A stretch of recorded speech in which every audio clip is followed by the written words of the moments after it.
Night. The city of Zareth was drowning in fire. The sky was torn apart by artillery and the screaming of a dying civilization. And in the heart of that crimson blaze, she ran. Beneath a torn cloak, her obsidian-toned skin shimmered under the flickering glow of a collapsing city. Her hair, white like ashes, tangled with dust. A long cut along her side made her stagger as she pushed through the shattered corridors of the ruined palace. Her name was Xenoromance, former queen of the Aranth Dominion. She had once ruled from crystal towers, worshipped by millions who knelt at her feet. But tonight there was no throne, no guards, only blood, fire, and betrayal from those who once swore eternal loyalty. She fled through the slums beneath the city's belly, her bare feet stepping on broken glass and bone. Each step a new wound, but she didn't stop. She couldn't. When her legs finally gave out, she collapsed beside the charred corpse of a hovercraft. Wind lashed her face. Her body curled inward. Blood leaked from her thigh, but she still gripped a small blade in her hand, as if it was the last piece of honor she had left. Footsteps echoed behind her. Lysera gritted her teeth, turned over, growling softly, but the person approaching wasn't an enemy. He was human. Ragged, worn jacket, eyes like blades and a face unfamiliar with mercy. He crouched, staring at her for a long moment. "Didn't expect to see a queen fall from the heavens into a gutter," he said coldly. She smiled, blood on her lips. "Then today must be your lucky day." "Name?" "Lysera." She exhaled, barely conscious. "And I'll die if you don't help me." He glanced around, then bent down and lifted her up, more gently than his rough appearance suggested. "I'm Kale, and you just brought trouble straight to my doorstep." She had no strength to reply. She let him carry her. A hidden shelter underground, a derelict bunker buried beneath rubble, far from prying eyes and aerial patrols. Kale placed her onto a fold-out bed. Inside this worn-down room, there was only one bed, a weapons bench, and a nearly empty fridge. But compared to the exploding world outside, this was heaven. He pulled out a med kit, knelt beside her, and began cleaning and bandaging her wounds without saying a word. But even with his hardened eyes, he couldn't stop glancing at the bruised, soft lines of her body. Then, silently, he scanned her ID. Red text flared across his retinal display. Xenoromance, exiled royalty. Threat level extreme. Order, terminate on sight. Kale exhaled sharply. "I should have let you burn." "But you didn't," Lysera murmured, eyes barely open, her voice like air. "Why?" "Because you're not dead inside like you pretend to be," she smiled faintly. He turned away, standing with his back against the wall. "What do you want? A way out? A way off this planet? I still have access codes, galactic vault credits, and..." She stepped forward, struggling to stand, "more than any Earth woman could ever offer you." Kale turned back. His eyes darkened as she drew near, her warm breath brushing against his neck. "Is this a threat or a seduction?" "I'm just stating facts," she whispered. He stepped back. "Get some sleep. We'll need strength." She watched him, silently, then lay down, eyes still open, as if she'd never truly trusted anyone. But for Kale, something had just begun. And it wasn't duty. It wasn't money. It was something he hadn't even realized yet. Outside, the war rages on, but within a small, crumbling bunker, between two strangers forged in fire, an invisible thread begins to form. Dangerous, undeniable, and impossible to ignore. The next morning, inside the dim bunker, engine noises from the city above still echoed like a warning that the world hadn't stopped hunting. Kale had been up for hours. He was wiping his gun with a coarse cloth, oil stains on his shoulder, his body rigid as stone, except for his eyes. Lysera sat cross-legged on the fold-out bed, wearing the oversized gray shirt Kale had handed her the night before. It hung loose on her slender frame, somehow making her look more alluring, like a rare gem encased in forged steel. She was tying up her white hair, eyes never leaving the man who pretended she wasn't there. "You watched me for a long time last night," she said, her voice not teasing, just stating a fact. Kale didn't respond. "You know who I am. You scanned me. You know exactly how much blood my name, Xenoromance, is worth." Kale paused, turned back, eyes darker than before. "I know, but last night I only saw a bleeding woman in the street, not a bounty." "Well then," she said, rising and walking closer, close enough for him to smell sweat and dried blood on her skin. Good thing I don't need a man to kneel, just one brave enough to stand next to me. What are you doing? He asked. Testing if you're worth sharing the rest of my fate with. Cale clenched his jaw and turned, strapping his holster on. We've got 10 hours before a sweep team hits this quadrant. If we want to live, we need to move before sundown. Lazara smirked. Then I don't need you. I need someone who knows which direction to run. I know someone who forges IDs, Cale replied gruffly. Old transit yard, doesn't ask questions, might kill us afterward. Sounds trustworthy, she said dryly. You don't need to trust, just keep up. Moving through the slums under the black cloak Cale had given her, Lazara stayed close to him like a shadow, lethal, silent, intoxicating. You always carry 2 guns? She asked softly, lips near his ear. Always. You always avoid women who ask questions? Only the ones I can't tell if they'll kiss me or kill me after the next sentence.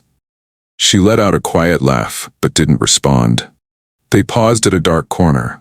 Cale's eyes flicked over a group of mercs walking the other way. He pulled Lazara close to the wall, hand on her waist to steady her.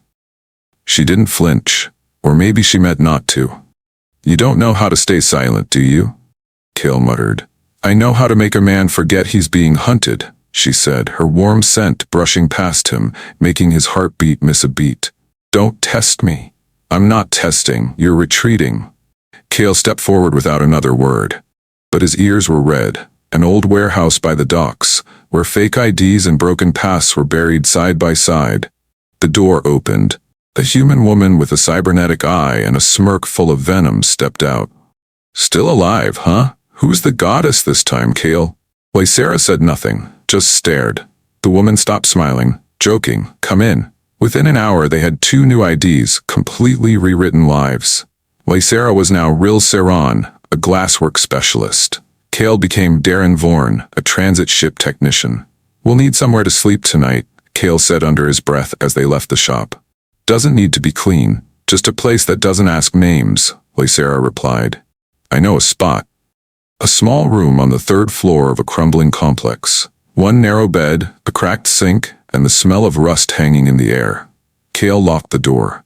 Lazara walked in, peeled off the black cloak, tossed it onto the bed, and turned around, eyes locking onto his. No words were needed. She stepped forward. The yellow light from the broken lamp bathed her bare shoulders. Exposed, challenging. I used to sleep on silk sheets, she whispered.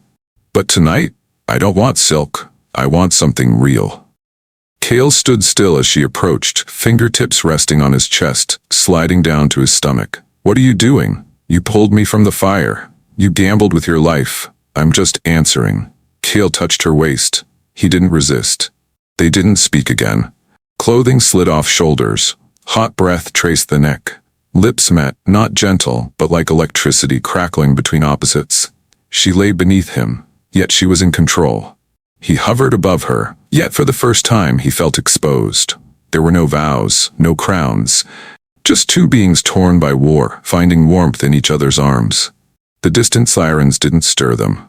In that narrow room, amid dim light and rapid breathing, something had shifted. It was no longer about running. It was a choice to stay. Dawn hadn't yet broken, but the city outside had begun to stir like a hungry beast. Inside a small room on the 3rd floor, the warmth of their breath still lingered. Lazara woke first. She sat up, wrapping the blanket around her, eyes distant as she stared out the dusty window. Cale still lay on his side, his shoulder scratched and bruised, breath slow but deep. Neither of them spoke at first. Lazara stood, slipped the oversized shirt back on, and instinctively slid a small blade into the strap at her waist. An old reflex from someone raised in a palace but tempered in a world of threats. Cale opened his eyes, watching her from behind. Do you regret it? Lazara didn't turn. Regret trusting a human, or regret allowing myself to feel? Cale sat up, his voice rough. I'm serious. She turned slowly, walked to him, and sat at the edge of the bed, looking him directly in the eyes. No, Cale, I only fear one thing. That what happened last night won't survive bullets and bloodshed. He placed a hand over hers, squeezing gently. I won't let you die, even if it means dying first. Before she could answer, an explosion thundered beneath the streets. The walls shook. Lysera sprang to her feet, drawing her blade. Keel grabbed his gun. They found us. Footsteps raced down the hallway. Steel crashed against steel. Then the door blasted open with a pressure charge. Smoke flooded the room, red lights flashing, followed by shouting in a language not of Earth. Keel fired first. One assailant dropped dead in the doorway. Lysera rolled aside, slipped under the bed, and in one fluid motion slit the throat of the second attacker, a dance she'd been trained to perform since childhood. But the rest weren't here to kill. They stormed the room, shouting, "Take her alive! Bleeding! We want her bleeding!" Kale froze. His eyes darkened as the meaning hit him. They don't want you dead. They want to humiliate you before the execution. Lysera gripped her blade harder, biting her lip until blood welled. This was no longer anger, it was disgrace beyond forgiveness. Kale stepped in front of her. One of the brutes charged in, stun rifle raised. Kale didn't dodge. He shot twice, once to the leg, once to the shoulder. The man screamed and collapsed. But the largest one, towering, lifted a plasma cannon and aimed it directly at Lysera. Without thinking, Kale lunged forward, tackling her to the ground, his body covering hers just as the weapon fired. The sound of bone breaking.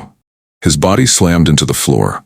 Blood sprayed in a perfect arc. Lysera screamed, pulling him into her arms, face pale with shock. No, Kale, you can't die. Kale clenched his jaw, forced a pained grin.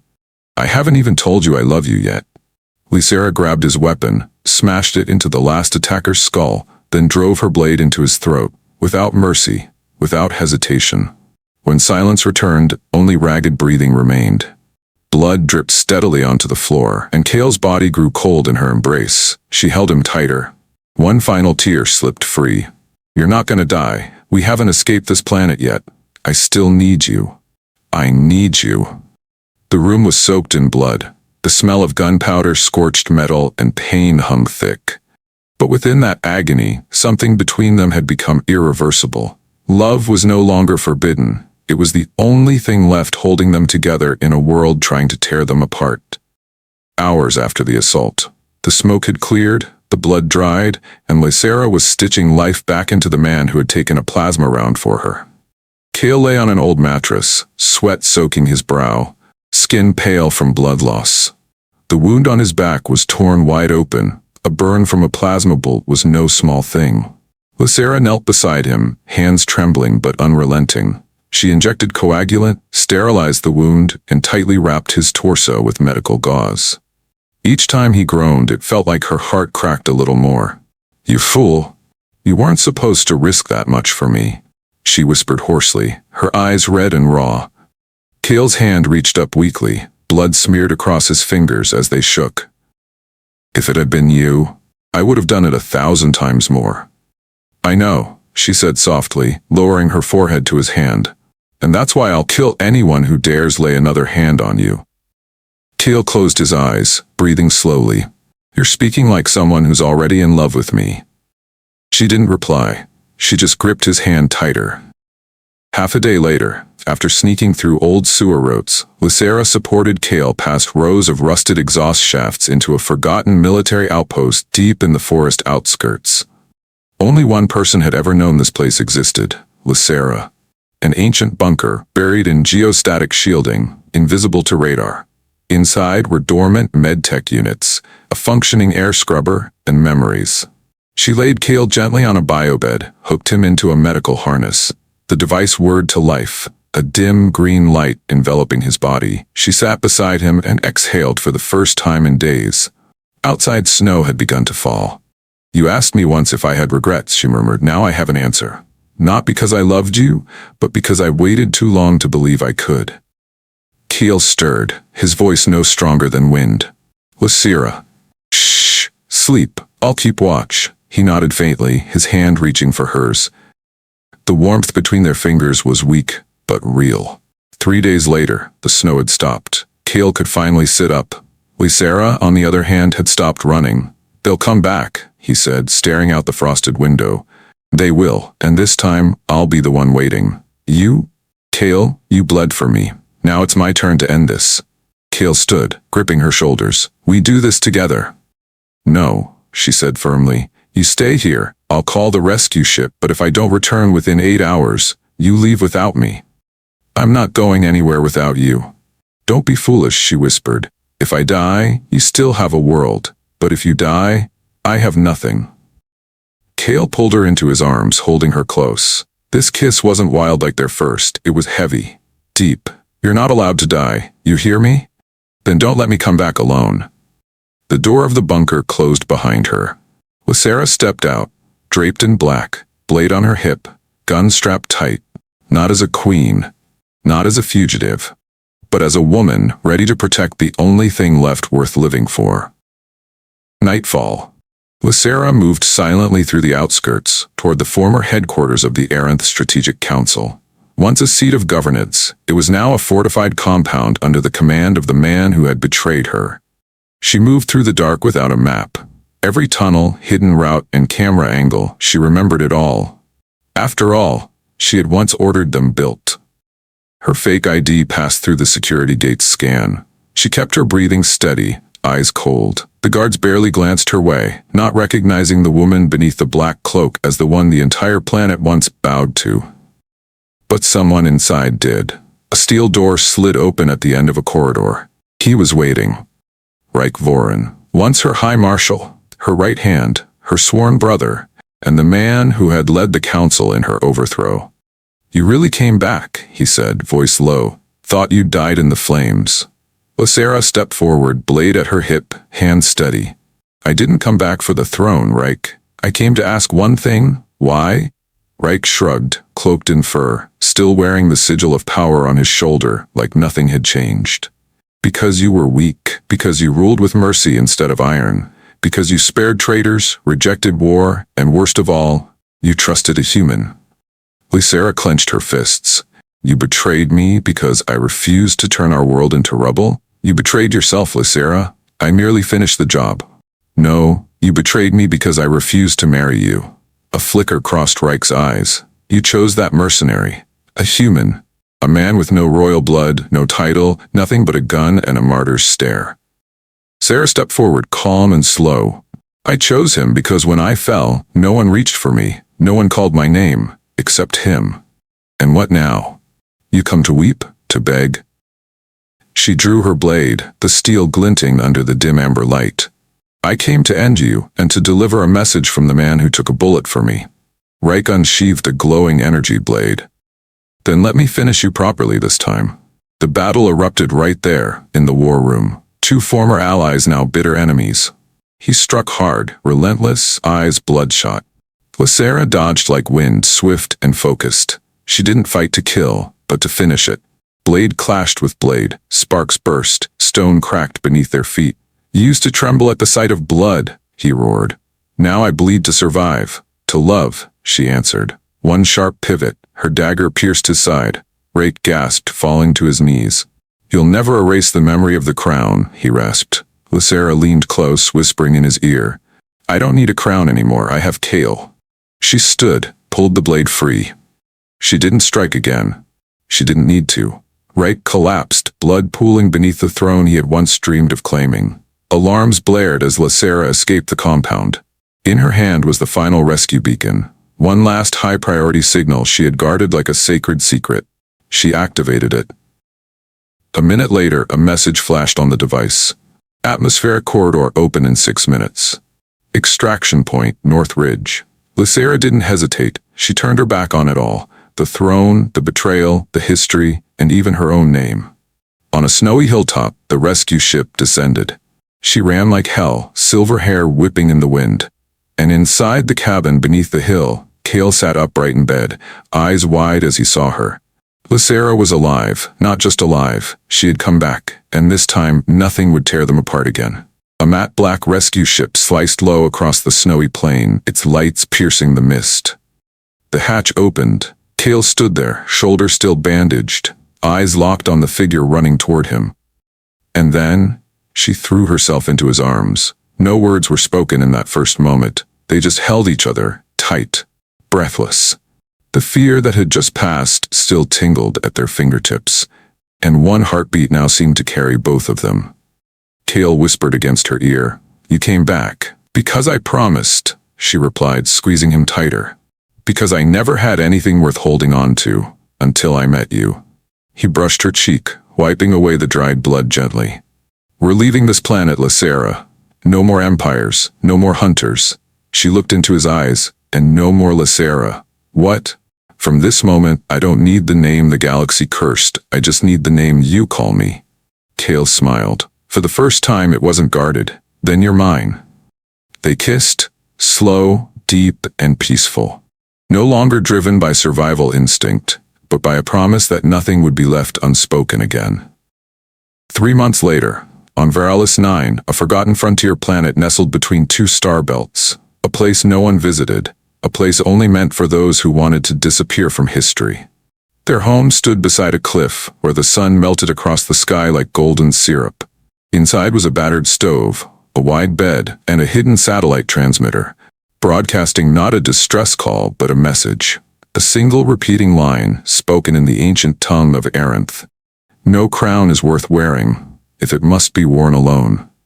Kale sat on the porch steps, eyes gazing into the vastness. Lysera walked out behind him, carrying 2 cups of hot tea. Her hair was tied up, her face no longer cold, but peaceful, softened in a way that came only from love. No one's hunting us today, she said. Kale raised an eyebrow. Getting bored already? No, she smiled. Just starting to believe we might live longer than a moon cycle.